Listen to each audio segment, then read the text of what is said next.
नमस्कार, मैं पायल और आप देख रहे हैं DNN इंडिया। किशनगंज थाना क्षेत्र में बीती रात करवा चौथ का व्रत खोलकर पति और बेटियों के साथ घूमने निकली महिला की सड़क हादसे में मौत हो गई।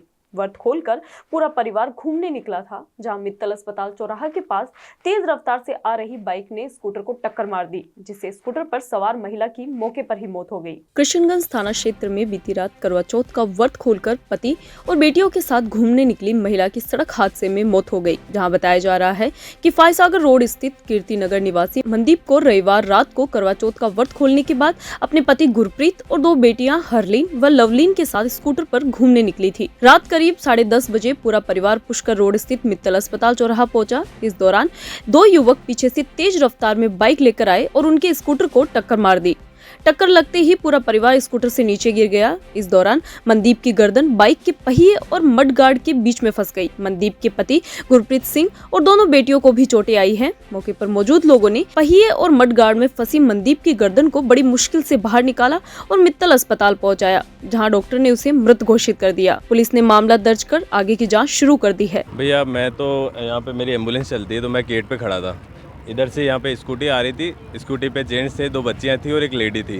पीछे से एक गाड़ी आई, वो पल्सर है, कौन सी है, तेज़ गति में थी वो, स्पीड में। रॉयल इनफील्ड बाइक थी, तेज़ बुलेट, तो वो तेज़ स्पीड में आ रही थी। पीछे से बाइक पे टक्कर मारी और वो लेडी बाइक के साथ ही अंदर चली गई है। उसका सिर टायर में आ गया फटाफट से। अब मेरे ड्राइवर, हाँ, 2 छोटी बच्चे हैं और एक जेंट्स है। अपने क्या बोलते हैं, मैंने एम्बुलेंस ड्राइवर को बुलाया फटाफट से, उसमें एम्बुलेंस में उनको शिफ्ट किया है। अभी उनका बिल्कुल लास्ट है, CPR चल रहा था, मैं भी अंदर जाके आया तब तक। तो यहाँ मित्तल कैजुअल्टी में छोड़ दिया हमने। तो बच्चे, एक बच्चे की छोटी मोटी खरोचे हैं और एक ठीक है। बाइक पे तेज़ गति में आ रहे थे भैया। हमने तो जो भीड़ में देखा, एकदम से एक जना था तो उसको तो पकड़ रखा था सबने, बाकी देखा नहीं हमने। लेडी को फटाफट से बचा के हमने अंदर छोड़ दिया उसको। हाँ, अस्पताल कैजुअल्टी में, ये मेन मित्तल के अपोजिट साइड में। Kolkata rape and murder case के मामले में पूरे देश भर के रेजिडेंट डॉक्टर्स प्रदर्शन कर रहे हैं। आज इसी क्रम में अजमेर के मेडिकल कॉलेज के डॉक्टर्स के द्वारा 14 तारीख से 2 दिन का कार्य बहिष्कार लगातार किया जा रहा है, जहां बताया गया कि रेजिडेंट डॉक्टर्स को सुरक्षित माहौल देना सरकार की जिम्मेदारी है। Kolkata rape and murder case के मामले में पूरे देश भर के रेजिडेंट डॉक्टर्स प्रदर्शन कर रहे हैं।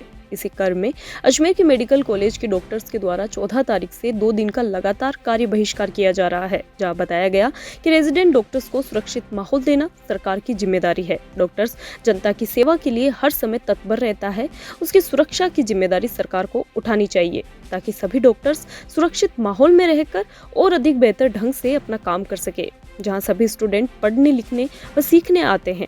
रेजिडेंट डॉक्टर्स एसोसिएशन अध्यक्ष दिलराज मीणा ने बताया कि ऐसे प्रदर्शन कर हम कुछ सीख नहीं रहे हैं, जहां रेजिडेंट डॉक्टर्स 48 घंटों तक अपना डेडिकेशन से काम पूरा करते हैं। वहीं माफी मांगते हुए डॉक्टर्स ने कहा कि वो जनता को परेशान नहीं करना चाहते हैं।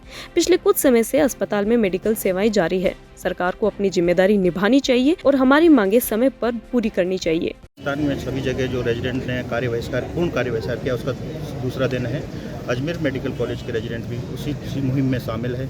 और मैं सबसे पहले तो सरकार से और जनता से विनती करता हूं कि हमारे जो डिमांड है, वो चीज़ हमारी डिमांड नहीं है, ये सरकार की रिस्पॉन्सिबिलिटी थी, जिम्मेदारी थी। हमें एक अच्छा सुरक्षा का और एक ऐसा वातावरण दे जिससे कि हम हमारा काम जो कर रहे हैं उस काम को हम और डबल ताकत से अच्छे से काम करें। आप लोगों की सेवा के लिए ही बने हैं हम, और हम नहीं चाहते कि कभी स्ट्राइक, कोई भी रेजिडेंट डॉक्टर या कोई भी चिकित्सक कभी भी इस तरह की कार्य बहिष्कार या स्ट्राइक जिसको आप समझते हो, ऐसा कभी भी नहीं चाहता, क्योंकि वो सिर्फ पढ़ने के लिए आता है और सीखने के लिए आता है। अगर आज हम इस तरह बैठे रहेंगे तो क्या हमें कुछ सीखने को मिलेगा? हम तो काम करना चाहते हैं। आज हमारे रेजिडेंट को कोई भी मौका मिलता है वो बिल्कुल अपना हाथ खाली नहीं छोड़ते, जाते हैं डबल उसमें रात में 24 घंटे 48 घंटे लगातार ड्यूटियाँ करते हैं। तो मेरा आपके सभी के माध्यम से यही है, और जनता से माफ़ी मांगना चाहता हूँ कि आपको जो तकलीफ हो रही है, मैं उसके लिए मेरे रेजिडेंट साथियों से या पूरे राजस्थान के रेजिडेंट साथियों की तरफ से माफ़ी मांगता हूँ। और आप सभी सरकार से इस पर कीजिए कि जल्दी से हमारे साथ कोई वार्ता की जाए, और हमारी जो जेन्युइन डिमांड है, जो हमारी बेसिक नीड थी, उन चीज़ों की डिमांड की है हमने। कोई सुरक्षा को लेके और जो हमारे बेसिक फैसिलिटी हॉस्टल्स वगैरह में जो रहते हैं, उन चीज़ों के लिए देने में आप इतना टाइम लगा रहे हो, ये गलत बात है। तो आज जब तक हमारा यही रहेगा, सरकार हमारी वार्ता सक्सेसफुल नहीं होती है या हमारी डिमांड्स को पूरा नहीं करती है, तब तक हम सभी RDA के साथ में कंधे से कंधा मिलाते रहेंगे। कौन सा दिन आज?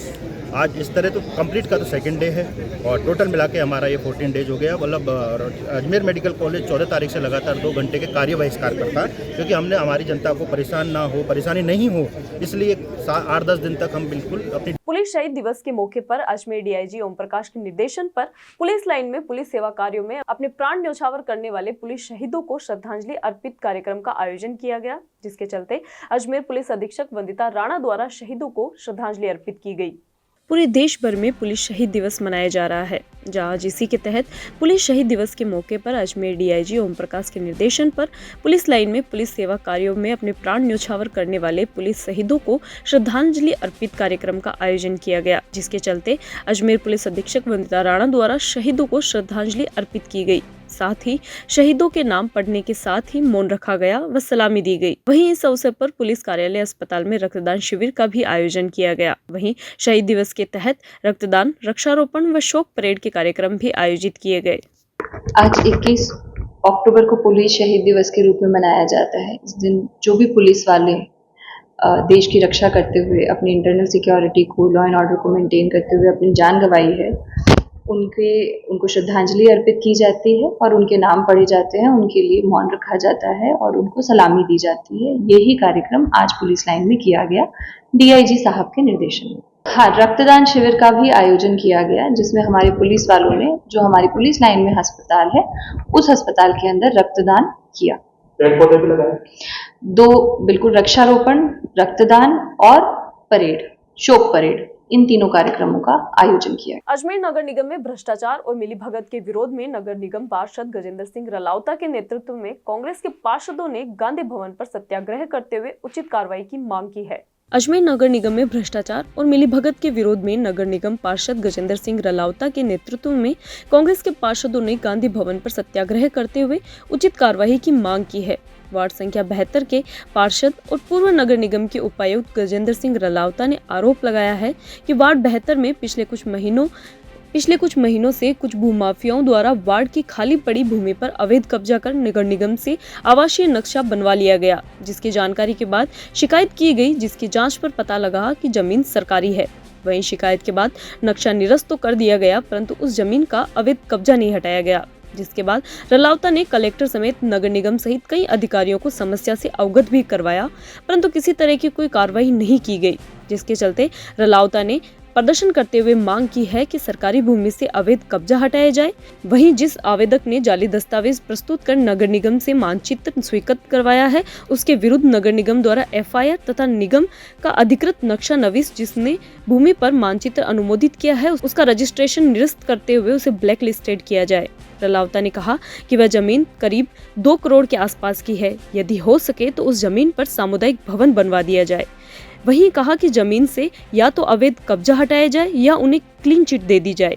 वहीं मांगे पूरी नहीं होने पर रलावता ने कहा कि ये सत्याग्रह धरना प्रदर्शन लगातार जारी रहेगा। निर्वाचित वार्ड नंबर 72 जहाँ से मैं निर्वाचित हुआ हूँ, मेरे वार्ड में लगभग 2023 में मई जून में जो ज़मीन के भूमाफिया होते हैं, उन्होंने जालसाजी पूर्वक दस्तावेज बना करके और एक आवासीय नक्शा स्वीकृत नगर निगम से करवा लिया, जिसकी मुझे जानकारी प्राप्त होने पर मैंने यहाँ शिकायत करी और मैंने जब मेरे कागजात साथ लगा के शिकायत करी तो उसकी जांच करने पर सरकारी भूमि पाई गई और उसको खसरा नंबर जो 2647 जो है, ये एडी आज जो है, पहले जो आपका नगर सुधार न्यास था उनके नाम से थी, यानी सरकारी भूमि थी। नक्शा मेरे शिकायत पर निरस्त कर दिया गया, लेकिन अफसोस के साथ मेरे को कहना पड़ रहा है कि लगभग 15-16 महीने बाद भी उसका जो अतिक्रमण वहाँ किया गया, उस अतिक्रमण को नहीं हटाया गया। आज तक उसने बाउंड्री वॉल कर रखी है। मैंने निगम में आयुक्त से, उसके बाद कलेक्टर महोदय से, सब जगह मैंने निवेदन किया कि जिस आदमी ने जाली दस्तावेज प्रस्तुत किए हैं उसके विरुद्ध एफआईआर दर्ज कराई जाए। साथ ही जो नक्शा नवीस यहाँ से रजिस्टर्ड है, उसने उस नक्शे का अनुमोदन किया, उसको बिल्कुल ब्लैक लिस्टेड किया जाए और उसका अवैध निर्माण, उसकी बाउंड्री वाल को तोड़ा जाए ताकि वहाँ से कब्जा हट जाए। लेकिन निगम प्रशासन के जो अधिकारी हैं, स्पेशली पिछले 7-8 महीने से हमारे जो अवैध निर्माण के प्रभारी हैं, उनके कानों पे जू नहीं रेंग रही है, वो कोई कार्रवाई नहीं कर रहे हैं। उस आदमी को सिर्फ समय दे रहे हैं। जो आदमी दस्तावेज जाली प्रस्तुत करके नक्शा पास करा सकता है, वो आदमी कोई भी दस्तावेज बना करके कोर्ट से स्टे ला सकता है। तो 2 करोड़ रुपए की आज वहाँ ज़मीन है, वो खुर्द-बुर्द होने की पूरी तैयारी में निगम प्रशासन सहयोग कर रहा है उन भूमाफियाओं का। मैंने जीसी में 27 सितंबर को जो हमारी जीसी थी उसमें महापौर महोदय से उनके निर्देशन से, उनके आदेश के बाद में मैंने सदन में ये प्रस्तुत किया और मैंने कहा था कि अगर फिर भी नहीं हटाया जाता है तो मैं 15 दिवस पश्चात आकर के सत्याग्रह करूंगा, धरना करूंगा। और मुझे चूँकि मैं निगम में कार्यरत रहा हूँ, कर्मचारी रहा हूँ, अधिकारी रहा हूँ, तो दशहरा महोत्सव में निश्चित रूप से सब अधिकारी कर्मचारी बिजी हो जाते हैं। मैंने वो 7 दिन भी मैंने वेट किया, लेकिन आज दशहरा ख़त्म होने के 13 तारीख के बाद भी 10 दिन बाद भी कोई कार्रवाई नहीं हुई है। इसलिए मैं मजबूरन आज यहाँ पे सत्याग्रह और धरने पे बैठा हूँ ताकि नगर निगम के जो अधिकारी हैं उनकी आँख खुले, उनका कुंभकर्णी नींद खुले और वो कोई कार्रवाई करे और जो जनहितकार सरकारी जो भूमि है वो बचाई जा सके। और उस भूमि को अगर आप किसी सामुदायिक भवन में हमारे वार्ड में दीजिए ना, पूरा पहाड़ी क्षेत्र है मेरा वार्ड, वहाँ ये ज़मीन अगर इतनी है उसको सामुदायिक भवन बनवाइए, आम पब्लिक के काम आएगी। लेकिन कोई किसी का फिर भी अगर कोई कार्रवाई नहीं हुई तो आगे क्या? देखिए, मेरा काम है विरोध करना और मैं निश्चित रूप से विरोध करूंगा। और जब तक विरोध करूंगा, जब तक मेरे को वो संतोषजनक, या तो ये क्लीन चिट दे दें वो कि साहब ये संपत्ति उसकी है और ये हमने जो नक्शा गलत रिजेक्ट किया और जो कचरा है या जो जमाबंदी है वो गलत है सरकार की, और या फिर उसको हटाएं। दोनों में से एक करना पड़ेगा, नहीं तो जब तक ये कार्रवाई नहीं होगी मैं, मेरे सब साथी, आज ये सब सम्मानित मेरे साथी लोग आए हैं, इनके सहयोग से और इनके साथ मेरा जो कंधे से कंधा मिला के। यहाँ रुकते एक छोटे से ब्रेक के लिए, जल्द हाजिर होंगे खबरों के नए सफर के साथ।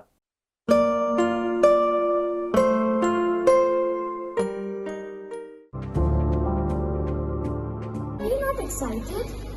Holidays will be very boring for me.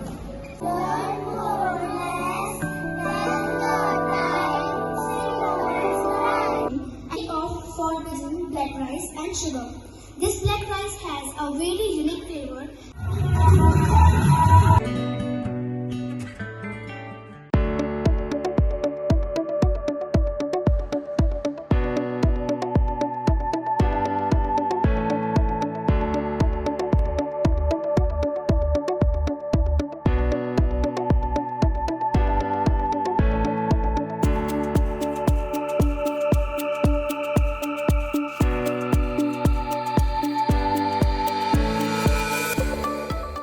सनातन हिंदू धर्म में करवा चौथ पर्व का खास महत्व है। व्रतों में इसे कठिन व्रत माना जाता है। महिलाएं निर्जला व्रत रखकर छलनी से चंद्रमा और फिर पति का चेहरा देखकर उनके हाथों से जल ग्रहण कर अपना व्रत पूरा करती है। जहां इसी क्रम में अजमेर में करवा चौथ व्रत पर नवग्रह कॉलोनी की महिलाओं ने करवा चौथ का व्रत रखा। सनातन हिंदू धर्म में करवा चौथ व्रत पर्व का खास महत्व है। व्रतों में इसे सबसे कठिन माना जाता है। महिलाएं निर्जला व्रत रखकर छलनी में चंद्रमा और फिर पति का चेहरा देखकर उनके हाथों से जल ग्रहण कर अपना व्रत पूरा करती है और पति की दीर्घायु की कामना करती है। जहां आज इसी क्रम में अजमेर में करवा चौथ व्रत पर नवग्रह कॉलोनी की महिलाओं ने करवा चौथ का व्रत रखा और चांद को छलनी में देखकर पूजा कर व्रत खोला। महिलाओं ने बताया कि इस व्रत की तैयारियां वो 6 से 7 दिन पहले ही शुरू कर देती है। करवा चौथ के दिन कॉलोनी की महिलाओं ने कहानी सुनी। मान्यता है कि छलनी में हजारों छेद होते हैं, जिससे चंद्रमा दर्शन करने से छेदों की संख्या जितने प्रतिबिंब दिखते हैं उसके बाद पति को छलनी से देखा जाता है तो पति की उम्र भी उतनी ही गुना बढ़ जाती है। इसीलिए करवा चौथ के व्रत में चंद्रमा और पति को देखने के लिए छलनी का इस्तेमाल किया जाता है। मान्यता है कि इस विधि के बिना ये व्रत अधूरा होता है। के अंदर हम करवा चौथ का बड़ी ही बेसब्री से इंतज़ार करते हैं। करवा चौथ का व्रत सुहागनों के लिए होता है। वो सुहागनें बहुत ही उल्लास के साथ इस त्यौहार को मनाती है। इसकी तैयारी बहुत जोर शोर से काफ़ी दिन पहले से ही शुरुआत कर देती है। नए नए कपड़े, गहने और मेकअप का सामान सब कुछ खरीदना शुरू करती है और अपने पति से डिमांड्स भी करती है करवा चौथ पे हमें क्या तोहफा मिलने वाला है और उम्मीद भी करती है।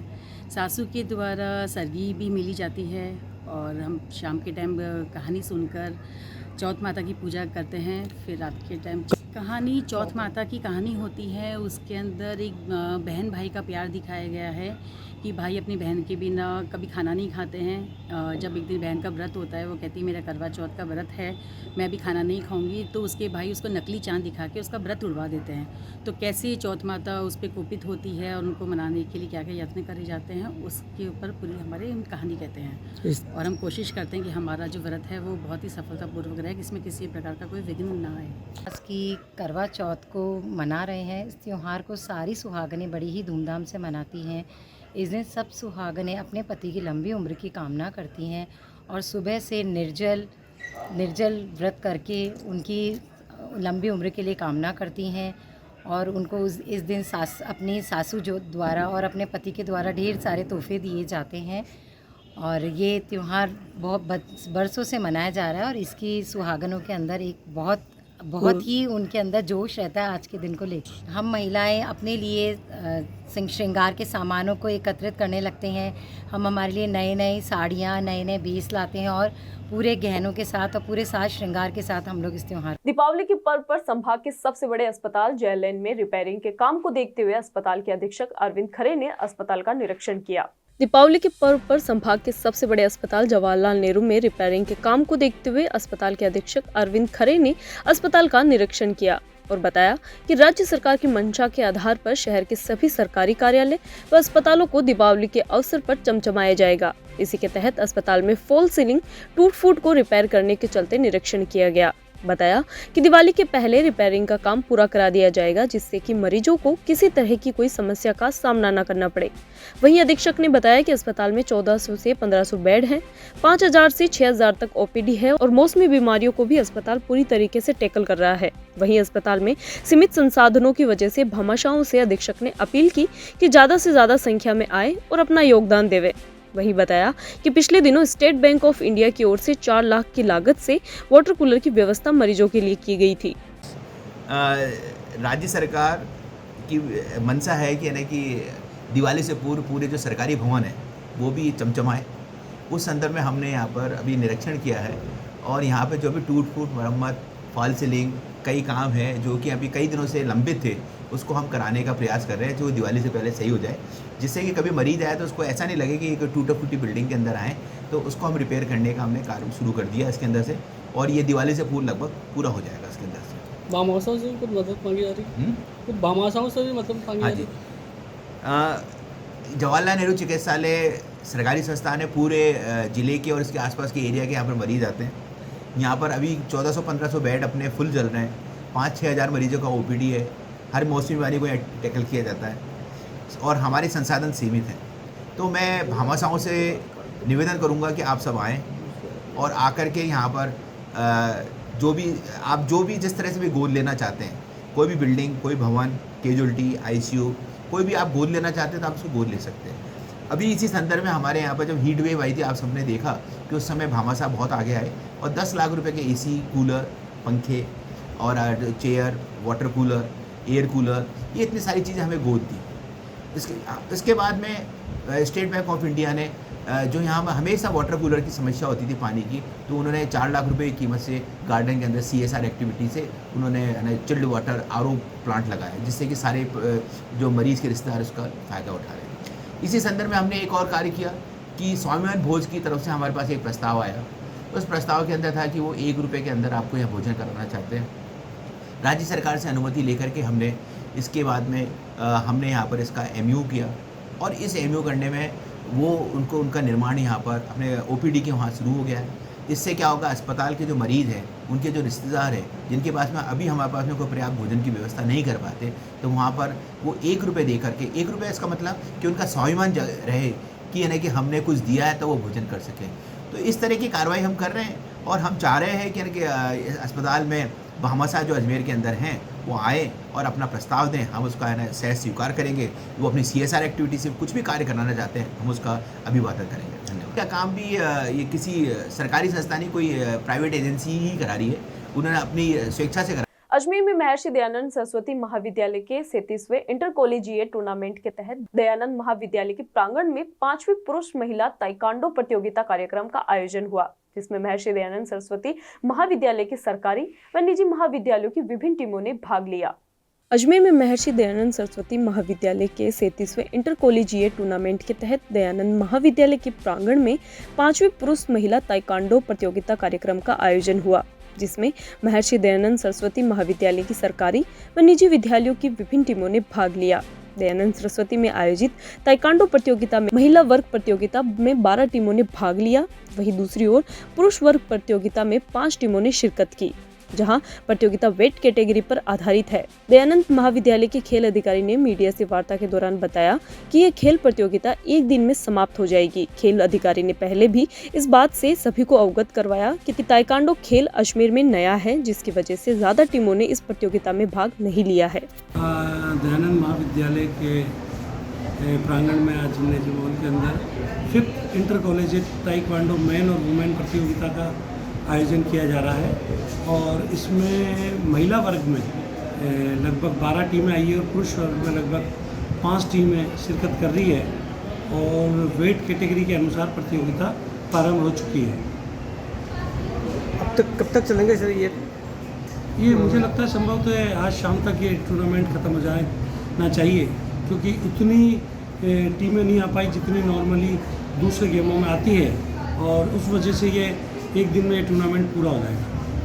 अजमेर के क्षेत्रपाल हॉस्पिटल से भर्ती महिला मरीज के जेवरात समेत लाखों रुपए की नकदी चोरी होने का मामला सामने आया है। वहीं बताया जा रहा है कि 10 लाख रुपए के जेवरात, 2 लाख रुपए की राशि समेत जरूरी दस्तावेज बैग में थे। महिला के पति ने किशनगंज थाने में शिकायत दी है। अजमेर के क्षेत्रपाल हॉस्पिटल से भर्ती महिला मरीज के जेवरात समेत लाखों रुपए की नकदी चोरी होने का मामला सामने आया है। वैशाली नगर निवासी श्याम सुंदर वर्मा ने बताया कि 16 अक्टूबर को सुबह लगभग 10:30 बजे के करीब उसकी पत्नी अनुपमा को रीढ़ की हड्डी के ऑपरेशन के लिए क्षेत्रपाल हॉस्पिटल में भर्ती करवाया था। भर्ती करवाते समय कान के 2 सोने के टॉप्स, 1 अंगूठी, 2 सोने की बिछिया, हाथ के सोने के कड़े पत्नी ने पहन रखे थे। महिला अपने पति के साथ रीढ़ की हड्डी के ऑपरेशन करवाने के लिए गई थी तो जेवरात व नकदी भरा बैग पति को दिया। वहीं करवा चौथ पर पत्नी ने गहने पहनने के लिए कहा तो पति ने बैग चेक किया तो सामान गायब मिला। महिला के पति ने किशनगंज थाने में शिकायत दी है। वहीं बताया जा रहा है 10 लाख रुपए के जेवरात व 2 लाख रुपए समेत जरूरी दस्तावेज बैग में थे। किशनगंज थाना प्रभारी अरविंद चारण के निर्देश पर मामले की जांच हेड कांस्टेबल मोतीराम को दी गई है। पुलिस टीम हॉस्पिटल में लगे सीसीटीवी कैमरे खंगाल रही है, जिससे कि जल्द पुलिस मामले का खुलासा कर सके। ये कल दिनांक 20/10/2024 को श्याम सुंदर वर्मा ने थाने ऊपर एक रिपोर्ट पेश की थी। उन्होंने बताया था कि मेरी पत्नी के इलाज के लिए मैंने 16 तारीख को क्षेत्रपाल हॉस्पिटल में भर्ती करवाया था और 19 तारीख को ऑपरेशन थिएटर में ले जाते वक्त उन्होंने अपने जो पहने हुए आभूषण थे, सोने की अंगूठी, सोने के कड़े, बिछुड़ी, अपने पति को सुपुर्द कर दिए थे। बाद ऑपरेशन के उनको रूम में जब शिफ्ट किया था तो उन्होंने बैग अपने रूम में रख दिया था। कल 20 तारीख को ये करवा चौथ का व्रत था तो उन्होंने वापस पहनने के लिए आभूषण मांगे तो उन्होंने बैग को देखा तो बैग में 2 लाख रुपए नगद और आभूषण गायब मिले थे, जो लगभग 10 लाख रुपए की कीमत के बता रहे थे। सीसीटीवी फुटेज वो देख रहे हैं। खबरों के सफर में अभी सिर्फ इतना ही। फिर हाजिर होंगे खबरों के नए सफर के साथ। तब तक के लिए दीजिए इजाजत। नमस्कार।